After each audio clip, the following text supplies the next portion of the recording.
De los acontecimientos.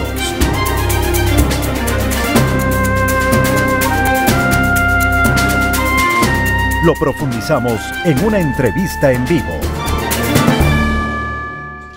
Damos la bienvenida a la abogada María Isabel Cordero, representante de Sendas en la provincia de La Suay, es su directora. Sendas es una organización privada sin fines de lucro que trabaja desde el año 1991 en la búsqueda de igualdad de oportunidades y derechos de personas de toda la diversidad, respetando su entorno y naturaleza, y lleva adelante una serie de programas de educomunicación, incidencia política y liderazgo. Le damos la bienvenida, abogada Cordero. Con respecto a este encuentro en Quito, vamos a conocer su opinión, qué es lo que se trató, qué se resolvió, qué se concluyó. Pero antes, cuéntenos en forma general cómo va y a qué tendencias globales está obedeciendo en Ecuador ese proceso de construcción del concepto de género en política. Muchas gracias, Gustavo, y muchas gracias, Antena 1, por el espacio. Perdón, mi voz, siempre estoy un poco ronca por hablar mucho, creo. Efectivamente, la cumbre regional LGBTI Adelante con los Derechos es un espacio que se enmarca en el proyecto Adelante con la Diversidad 2, que es un proyecto regional que se ejecutó desde febrero del 2020 y que culmina justamente en noviembre de este año. Este proyecto está ejecutándose en Colombia por Colombia Diverso, en Ecuador por Sendas, en Perú por Promsex y en Bolivia por la organización ADESPROC Libertad, y cuenta con el financiamiento de la Unión Europea y con la coordinación regional de IVOS para Latinoamérica. La pregunta que usted me hace es una pregunta sumamente interesante porque justamente a lo que apunta un proyecto regional es a buscar la homologación de un marco legal en la región. Sí, o sea, este ejercicio de hacer una incidencia política pensándonos como región andina, como comunidad andina, y hacia la construcción, digamos, de una ciudadanía andina para la población LGBTI. ¿Esto qué implica? Bueno, ha sido un ejercicio bastante complejo de investigación en estos 3 años en materia de derechos LGBTI a nivel regional, en materia del marco político en el que nos encontramos en este momento, con qué leyes contamos en cada país, qué hay en común, pero también qué está disonando en la región. Y desde ahí, efectivamente, se ha trabajado de la mano con el Parlamento andino hacia la construcción de un marco legal que fue aprobado en enero de este año, un marco legal regional en materia de derechos LGBTI, con el fin de caminar, digamos, como región hacia la homologación de leyes comunes. ¿Qué quiere decir esto? Por ejemplo, en Colombia hay un avance en materia de derechos a favor de las personas de la diversidad sexogenérica mucho más favorable que en Ecuador y aún más favorable que en Perú y Bolivia. Y este ejercicio de no tener una ciudadanía regional, como plantea el Parlamento andino, como plantea la CAN, es digamos, incoherente con la razón de ser de este organismo regional, porque la CAN no únicamente sirve para el trabajo en los temas mercantiles, de comercio o de propiedad intelectual, que es lo que ha hecho, digamos, se ha explayado en los últimos años, sino que la CAN también es un sistema de garantía de derechos humanos que puede ser similar a la Corte Interamericana de Derechos Humanos, pero con la particularidad de que es regional y que su proceso, digamos, de funcionamiento, de aplicación, de trabajo es mucho más ágil que la Corte Interamericana porque es un espacio mucho más pequeño, hablando de lo territorial.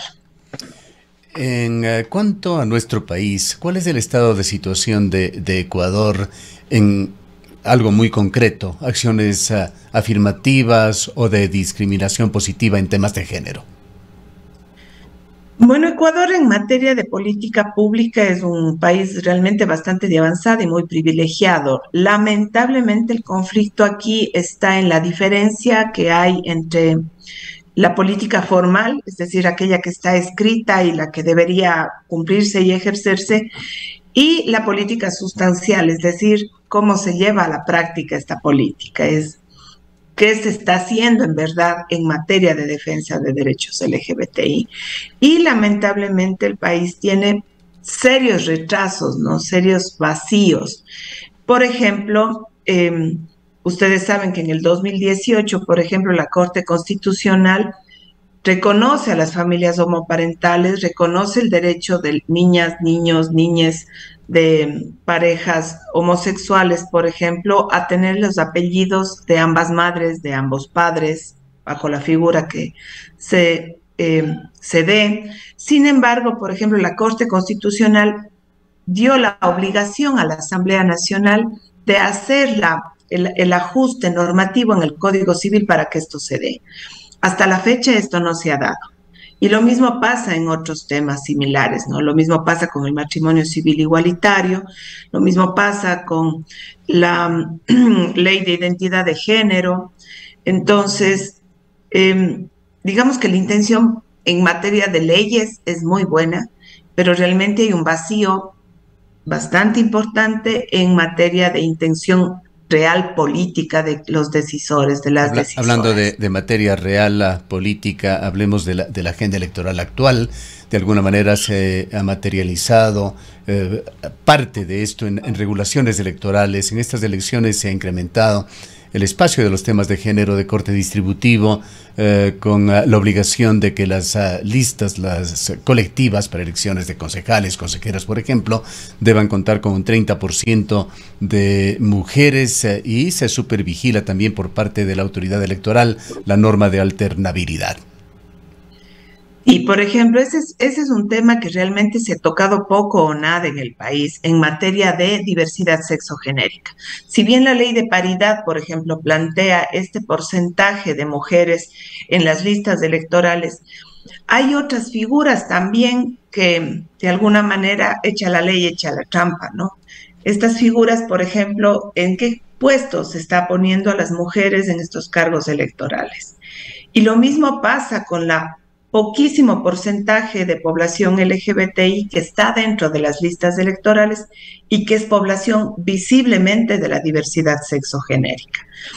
No hay, por ejemplo, no existe en el marco legal algo que diga que debe haber un porcentaje de población LGBTI en los espacios electorales que asegure la representación de esta población en la toma de decisiones a nivel local, ¿no? Tampoco lo hay a nivel nacional. Y son muy pocas las oportunidades que los partidos políticos dan a esta población.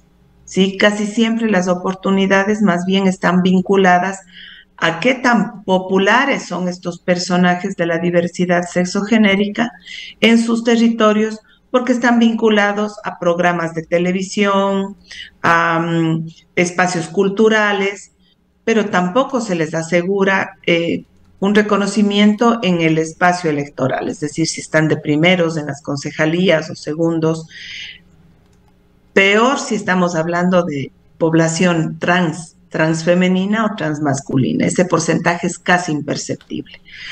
Entonces, efectivamente, cuando usted me preguntaba sobre qué hay con las acciones positivas, por ejemplo, respecto a la población LGBTI, las acciones son mínimas, ¿sí? Entonces, además que hay una fuerte corriente fundamentalista que cuestiona estas oportunidades y que lo que está diciendo es que muchas personas se autoidentifican o se autorreconocen como de la población sexodiversa únicamente para tener el favor de esta acción afirmativa en ciertos espacios, lo cual es completamente irreal, ¿no? No hay una comprobación de esa afirmación.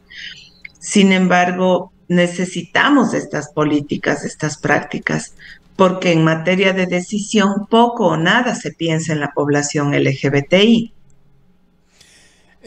Ante las deficiencias de aplicación práctica, como usted señala, ¿observa sendas, observa usted alguna estrategia que se esté aplicando al proceso político actual por parte de los colectivos del LGBTI, colectivos feministas, para colocar en la agenda de los actores políticos, de los candidatos, agendas por la igualdad?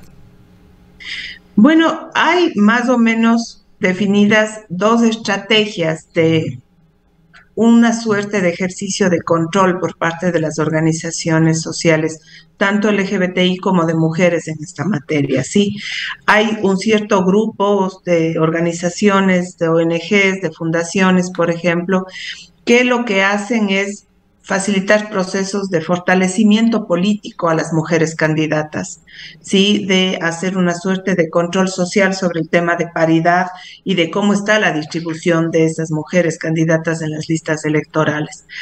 Por otro lado, más que hacer este mismo ejercicio en materia LGBTI, porque le digo, no está estipulado en la ley que debe haber una cuota de la diversidad sexogenérica en las listas electorales, más bien la estrategia ahí de organizaciones de LGBTI, por ejemplo, está en trabajar con los partidos políticos o con los y las candidatas para introducir los temas cruciales en las agendas políticas de estos candidatos. Es decir, por ejemplo, hacer una apuesta a que estos candidatos tengan un compromiso real con la toma de decisiones favorables a la población LGBTI, como asegurar, garantizar el tema de inclusión, de no discriminación, de seguridad en los espacios públicos, sobre todo a este grupo poblacional, o cómo garantizar que a nivel local se respeten y aterricen las normas nacionales que hay en materia LGBTI.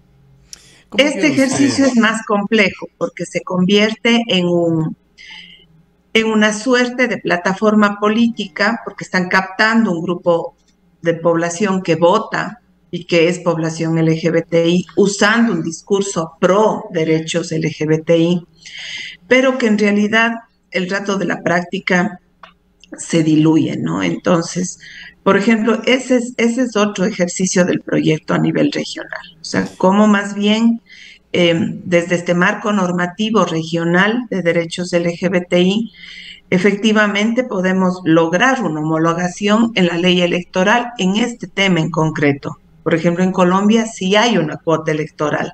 En Ecuador, Perú y Bolivia no existe esto. Entonces, esa es más o menos la ruta a seguir. Paralelamente y contemporáneamente a esta segunda cumbre regional andina Adelante por la conquista de los derechos LGBTI, se dio una situación que rayaba incluso con lo folclórico. Un exmandatario del país, Lucio Gutiérrez, habló sobre este tema y fue objeto de una lluvia de críticas. Lo que dijo Gutiérrez fue cuestionar en una entrevista la presencia de personas homosexuales en instituciones uniformadas. Esto generó reacciones. La Fundación Diálogo Diverso concretamente le invitó a participar en un espacio de reflexión y socialización al expresidente. ¿Cómo vio usted ese incidente?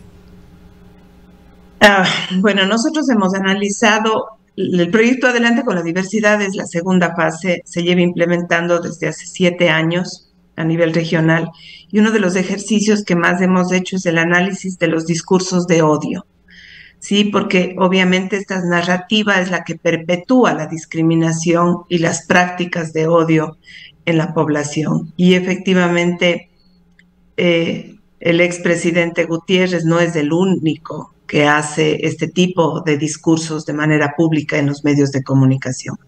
Hemos identificado muchos ex decisores, muchos ex dirigentes organizacionales, muchos políticos, asambleístas, médicos, jueces, o sea, periodistas. Tenemos una serie de actores que lo que hacen es perpetuar estas narrativas desde el desconocimiento absoluto de lo que significa los derechos humanos y desde el desconocimiento de lo que significa ser una persona que valore y reconozca a otros sujetos, ¿no? Entonces, Háblenos quizá sobre estos incidentes en los cuales han estado involucrados periodistas.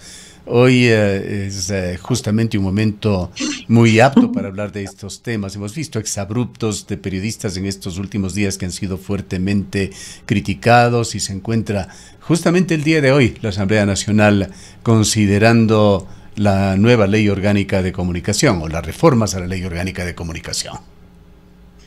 sí, por ejemplo, ¿cuál es el rol del periodista realmente cuando estamos trabajando en la construcción de nuevas narrativas? Es lo que nos preguntamos, ¿no? O sea, si queremos una ciudadanía mucho más eh, conocedora de la realidad y menos discriminador y menos odiador, el rol del periodismo debería ser realmente construir narrativas mucho más positivas y mucho más propias de la realidad de la Una población sociedad LGBTI. menos prejuiciada, añadiríamos. Exactamente, una sociedad menos cargada de odio y con menos prejuicios.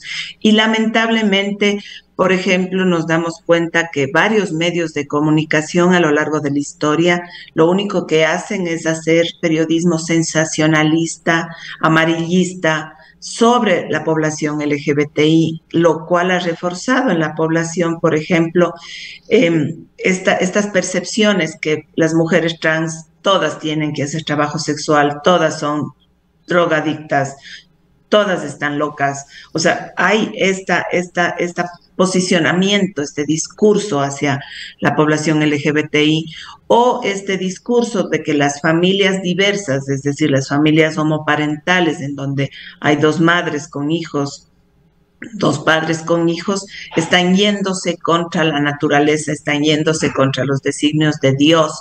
Y estos discursos efectivamente calan en la población, que lo único que hace es repetir lo que los medios están diciendo. Entonces, por ahí vamos intentando cambiar estas narrativas, ¿sí? Más bien lo que apostamos es que cada vez haya periodistas más formados en el tema. Tratamos de trabajar a nivel de las cátedras, a nivel de las universidades, para que los futuros periodistas tengan discursos mucho más libres de prejuicios, con mucha más materia informativa real, objetiva, sustentada en teorías, en un marco conceptual claro y de derechos humanos. Sí, entonces, lamentablemente, este es un trabajo de hormiga, ¿no? Por ejemplo, hemos tenido demandas incluso. El diario El Extra sufrió una fuerte demanda en el marco de la antigua ley de comunicación por promover realmente mensajes discriminatorios y de odio hacia la población LGBTI, y tuvo que cambiar su tratamiento y su abordaje sobre estos temas. Hay que recordar también que en una entrevista que Coavisa hizo al pastor Zavala hace algunos años respecto a su candidatura, él dijo abiertamente en el canal de televisión que los homosexuales eran un peligro social, ¿sí? Por decirlo más fácilmente. Y el pastor Zavala perdió su capacidad de ser candidato a la presidencia por este discurso. Sin embargo, el medio de comunicación tampoco hizo nada para evitar este tipo de discursos, para cuestionar este tipo de posicionamientos. Y ahí es con lo que nosotros creemos que realmente el periodismo tiene que estar aliado, ¿no? Con impulsar la materia de derechos humanos desde un ejercicio mucho más objetivo. Para finalizar, abogada Cordero, ¿tiene Sendas algún proyecto concreto actual en marcha sobre estos temas? Sí, efectivamente estamos trabajando en una tercera fase del proyecto Adelante con la Diversidad, este proyecto regional, y esperamos que salga para el próximo año, lo antes posible, y mientras tanto estamos en una fase más bien de cierre del Adelante con la Diversidad 2. Sin embargo, nosotros con o sin proyectos siempre estamos trabajando en la defensa de los derechos de la población LGBTI, como usted dijo en un principio, y desde ahí colaboramos y coordinamos acciones con varias organizaciones a nivel nacional y también a nivel regional. Bien, le agradecemos mucho por su presencia. Gracias a ustedes. Declaraciones de la licenciada María Isabel Cordero. Ella es directora técnica política de Sendas, experta en comunicación y en educación sexual. Son